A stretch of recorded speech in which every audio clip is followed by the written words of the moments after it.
ministry here at Bridge Street Ministries, but he has also left a legacy in his home.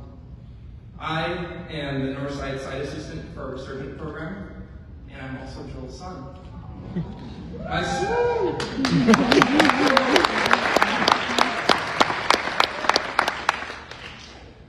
My sisters and I have seen firsthand how my parents have continuously exemplified Jesus' sacrifice and servanthood through their ministry. Whether by serving through taking on tasks no one else wanted to do, or by being a consistent presence in his students' lives, the Lord has truly used my father to impact and change the lives of those in his ministry. Personally, I have been very blessed to have Joel as my father, as he has also been a great example of how a godly man should live his life and take care of his family.